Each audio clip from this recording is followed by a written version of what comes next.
Hello, everyone. Thank you for tuning in. My name is Swai. You can also call me Promo Guy. Today, we have Julia Broad, founder and self-publishing service firm Book Launcher, and Amazon overall #1 best-selling author. Julie knows what it takes to have a successful self-published book in her popular YouTube channel, booklaunch.tv. And he also has a hashtag, which is no boring books, help nonfiction authors write and market books people want to read. How you doing, Julie? Great. Thanks for having me. Would you mind to give us a quick bio? And I especially want to ask you about how you got from a successful real estate investor into self-publishing book company. Yeah, it's funny because as much as my background isn't publishing, I feel like everything I have done to date set me up perfectly to run the company in a way that you couldn't have prescribed, knowing that this is what I would do in the future. But I always wanted to be a writer as a young girl, and I actually was published. I think at 8 years old, I started getting short stories published. Wow. But then somebody told me writers don't make money. So I went to business school and then I did an MBA and started investing in real estate in 2001. But that's actually what got me back into writing and eventually into writing a book about real estate because I started investing in real estate and didn't have money. And I was a student, so I had to raise funds and the banks wouldn't loan me money. So I ended up doing a lot of kind of tough deals that made for really great stories, not such fun experiences. And I started writing a newsletter, and bit by bit, that actually got me a bit of a platform in Canada at the time. I live in Los Angeles now, but at the time I was in Canada, and I started talking to a few publishing companies, which like kind of lit up that young writer that oh my goodness, I actually could write a book. And I got serious with Wiley, and we went back and forth on a specific book deal for 3 months, and they'd given me the book idea, so I actually thought this was like I was getting the deal, but they ended up telling me that I didn't have a strong enough marketing platform to sell books. So they kind of kicked me down and hurt my ego, and I felt like I still needed to write a book at that point, and self-publishing was an option that was in front of me. And so I dove into it with a bit of a vengeance. I kind of thought, I'm going to do it better than if Wiley had actually given me that book deal. And I self-published the book, the original idea that I had for them that they told me wouldn't sell, and then by the author they also told me wouldn't sell enough books. And I took that book to #1 on Amazon. So #1 overall as a print book, ahead of Dan Brown, ahead of Game of Thrones, selling thousands and thousands of copies. And it was a niche nonfiction real estate book. Yeah, I think it's interesting. And the company that you have right now, Book Launcher, not only do you help them write books, you coach them how to market it, and then I think the ultimate goal that you are helping your clients are, writing a book, the right book, as you call it, can help you grow a business. Can you touch on a little bit more about that? Yeah, for sure. And I think ultimately that's really what brought me into creating the business, is because self-publishing it myself. And then because of the success, a lot of people came to me that had actually had publishing deals or they tried to self-publish. And there's a huge gap in the market. Traditionally published authors get a deal because they've been, the whole marketing plan has been vetted. Before you even write a word in nonfiction, typically the traditional publisher is giving you a deal based on the fact that they believe your book is going to sell. Most self-publishing authors write a book and then try to figure out how to sell it. And that's really a huge gap. And so that, as I saw this happening more and more, I realized there was a problem with self-publishing because most people kind of DIY'd it all the way and didn't know all the things they weren't doing. And by creating this marketing first vision, which is what we do, every stage of our process infuses marketing right from the very first conversation you have with us, which is trying to figure out, okay, who's your ideal reader and what are they going to get from this book, which is ultimately the marketing hook of that book. That was the gap I saw, and that's really our vision. And also, our hashtag being no boring books. We want your book to not only be something that sells, but something people want to read. Mhm. Well, I think you're right. Your niche is, investing in real estate. There could also be a niche, baking, right? Yeah. Or maybe a photographer who takes wonderful pictures that want to put together a book. But then, like you said, it's an afterthought and they just want it for themselves. They took the time, maybe, over their journey, they wrote a book that they're really passionate about. They really haven't thought of, selling it. So what makes a book sell? Yeah, I mean, it's a little different for every category of book and every author, but generally speaking, that hook is vital, right? Making sure you know who it's for and what they're going to get out of this, even if you're writing a memoir. And that's a piece a lot of people don't pay attention to. And so, what I mean by who it's for, I'm not talking demographic. A lot of people are thinking, oh, this is for women age 40 or age 40 to 60. I'm talking like the person who has a problem that they need to solve, and your book is going to offer that solution.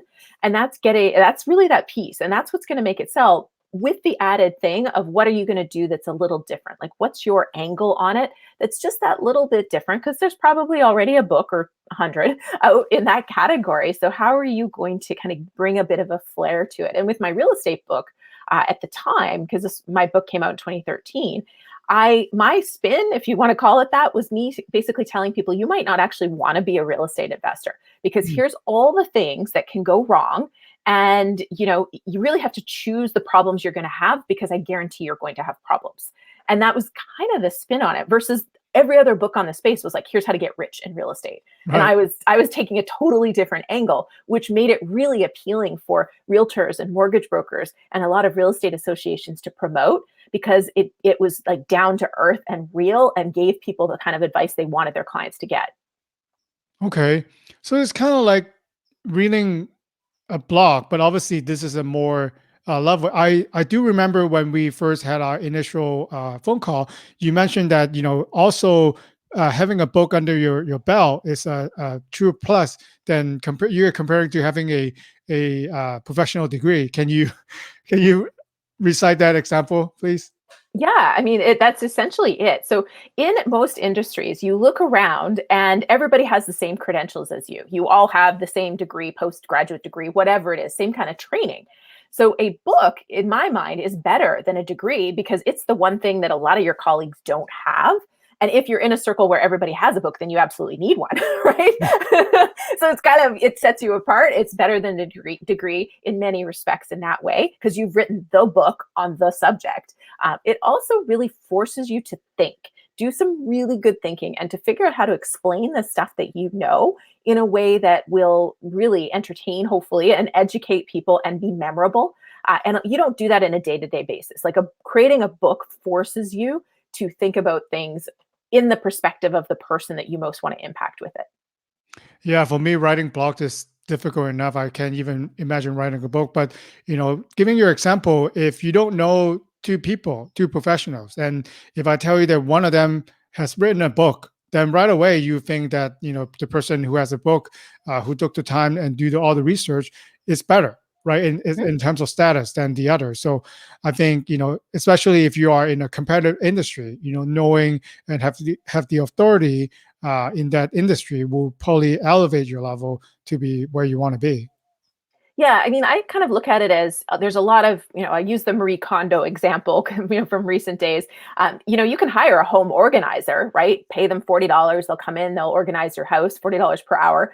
But if you hire Marie Kondo, you're going to be paying probably $4,000 an hour. So maybe it's not reasonable to think you're going to publish a book and go from the home organizer to Marie Kondo. But even if you can add a zero and now be a $400 an hour home organizer, that is the power of a book, because somebody reads your book and goes, I need this person, right? They're sold on it. It shortens the sales cycle of your service or your product in a lot of cases. And that's tremendously valuable.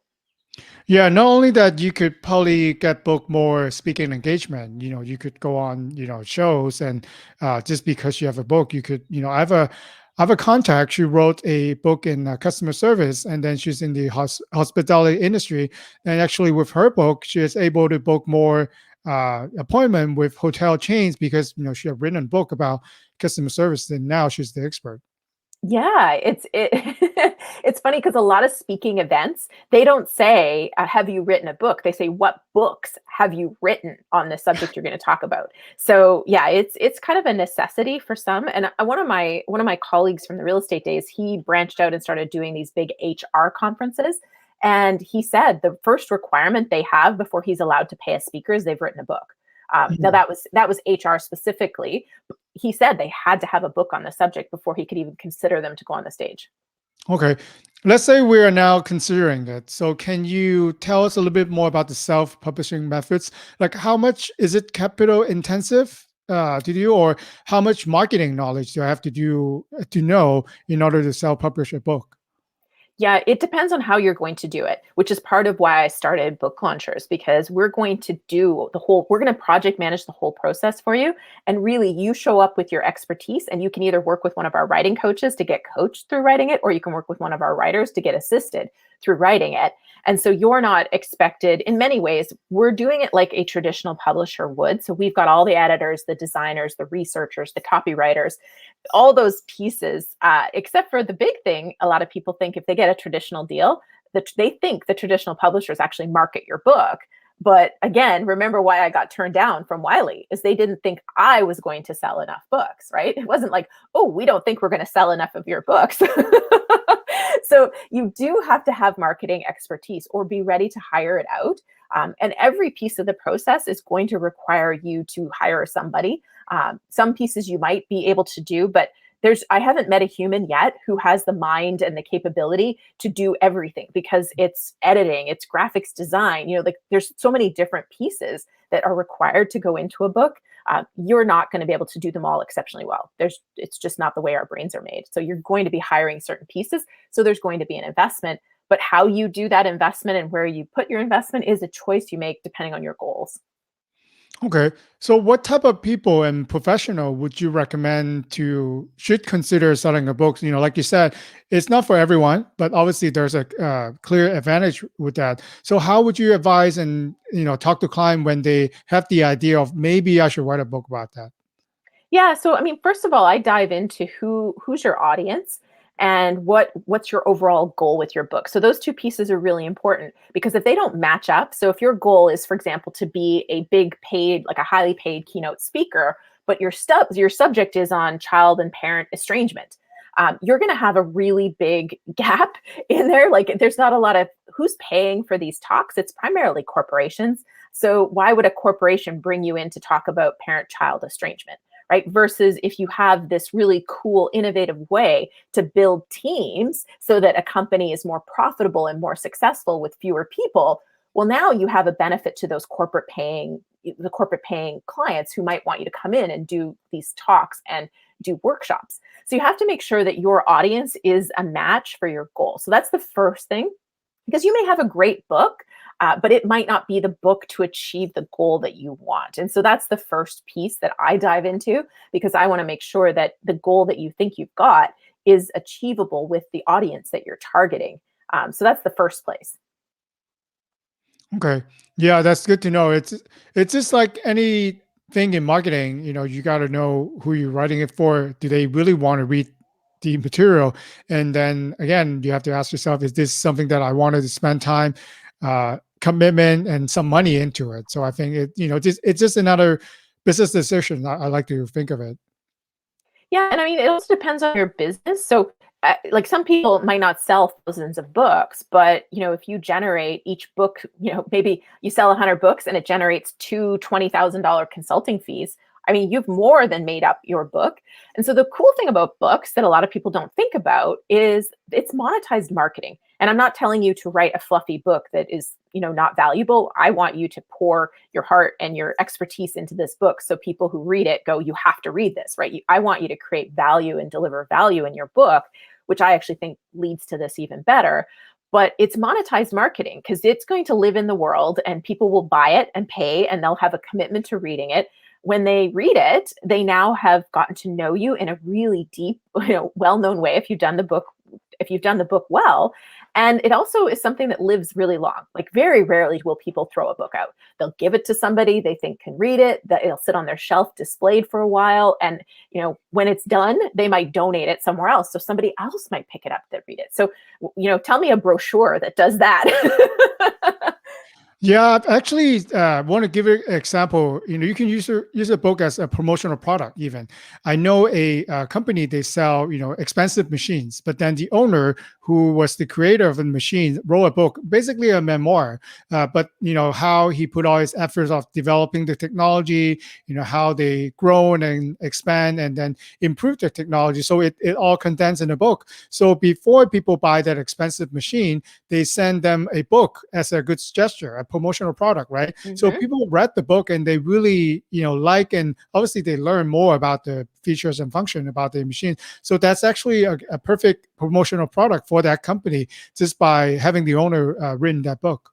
Yeah, exactly. I saw Dave Asprey, the founder of Bulletproof, speak at Traffic and Conversion a few years ago, and he said people who read his book buy 2 times as many of their products, and I'm sure it's because they've now bought into the bulletproof way of life even more.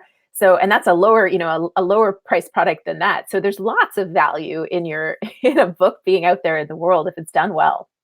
Yeah, and I'm seeing a smart business entrepreneur that they will redesign the website, kind of like how the book is pointing out all the key phrases, all the techniques. Right now, you can buy this package for X amount of dollar. If you want the true package, right, it will cost you 3 times the amount. So it kind of like, if and you're smart, you can really bundle it together. Then it becomes one of your selling tools, right? The book, right? Or you can have Hmm. 5 different books who talk about 5 different modules that you have. So I think, Yeah. if you plan it right, there's a good, way to make, to be more successful in there. Hmm. Yeah, absolutely. Well, which brings me to a newer technology. We're all talking about blockchain. It's kind of like a trendy word right now. So I know that there might be in the future there are opportunities for authors using blockchain to profit for the writing. Can you touch on those? Yeah, briefly. It's so the exciting part about it for me is the micropayments aspect. So allowing people to be rewarded for passing books around and for an author to get paid as a book passes around and as people read it. And also the digital control aspect, because there's DRM, which is digital rights management, which is around right now. Any author who uploads to Amazon has to make the decision of whether to turn it on or off. Hackers can get through that really easy. So I generally just tell people to turn it off because it makes the user experience better to not have DRM on, and hackers are going to break it anyways and distribute your ebook en masse. So blockchain gives you more protection. It gives you more rights management over the book. And then it gives you the micropayments. So there's lots of opportunities. It's not mainstream yet, and it's a cool kind of exciting thing. There's some authors testing it. There's one company in Montreal in Canada. I think their technology is called Bookchain, and so they're starting to test out some ebook things, and they've got an ebook library. So it's up and coming, but we're not there yet, where it's something that the everyday author has to worry about or get excited about even. Okay. Finally, I want to ask you if you can share some success story, how people that you work with or client that are able to use the book that they self-publish to get to the next level. Yeah. I mean, first, I'd love to kind of just say when my book came out, two things happened that I didn't expect. The first was I started raising money for our real estate deals, and I hadn't intended that, right? I wrote the book telling people all the horrible things we'd done wrong. I never in a million years thought that would make people want to invest with us, but it did. And then the other thing was that we had a real estate training and education company at the time, and the sales cycle shortened dramatically for our Mm. $10,000 a year mastermind that we had. Previously it would take months for people to sign, and it changed to this situation where people were calling us up trying to sign up and we knew nothing about them. So those things I consider massive successes, even though it went to number one on Amazon. So that was a huge, that was really, really cool, especially for my ego after Wiley had told me I couldn't sell books. But but for me, those business developments are really exciting. And those are the things I generally get really excited for our clients. And then we have some clients whose goal was to get a traditional publisher for a very specific reason. And we've had two of them now that have landed their dream publisher after, we've put the book together. One published the book and then got the publisher. The other one got it after we had finished the book, and they showed it to the publisher and got their deal. So those are big successes because that was perfect for the client. And then we've had others that their speaking engagement fees have gone up. Right. That to me Mm. is a huge, huge win. Is, you're getting $5,000 and now all of a sudden you're getting 12,500. like because Yeah. you've got a book on the subject. That's a great win for me. So I get excited about those things, or even the little things like where people say, I'm getting calls from strangers now that I've changed their life because they read my book. That also is a really big win for me. So those things are all great successes. Yeah, good to learn that. So, how do I get started? Like we like the idea, we know there's work, right? There's a lot of different things that involve. So, how would you begin to start a process like this? And if the listener want to get in touch with you, Julie, what would be the best way? Yeah, the answer to that question is basically the same thing. So we have this really great workbook that you can download for free, and it will walk you through the 7 steps to prep for writing that book. It basically is all the questions of who your book is for and all of the benefits to create your hook. You can get that at booklaunchers.com/the number seven, 7 books, seven steps. Sorry, I just blanked on it. The number 7 steps. We'll make sure you have the link, and that is also, you get an email from us. You can hit reply to that, and that will get to me. So that's a great way to get in touch with us and myself. Okay, I'll definitely include the link in there. Seems good opportunity. It's got to be It's on the bucket list for me, but it's difficult. I know, but I could totally see the rewards on there. There are so many opportunities that you open up now. Your public offer, for PR standpoint, for marketing standpoint, for this, like you said, for the sales cycle, it's so much easier. Even with my little podcast that I have, I can tell people now I own a podcast. Now. You can come onto the show and talk to me, and it's a lot easier than if I just come in and with nothing, right? So by having a book, more commitment, but then the reward is I think is a lot higher. So Julie, thank you so much. I'll definitely include your link in there, and good luck to you and for your success. Yeah, thanks. It's great to connect with you.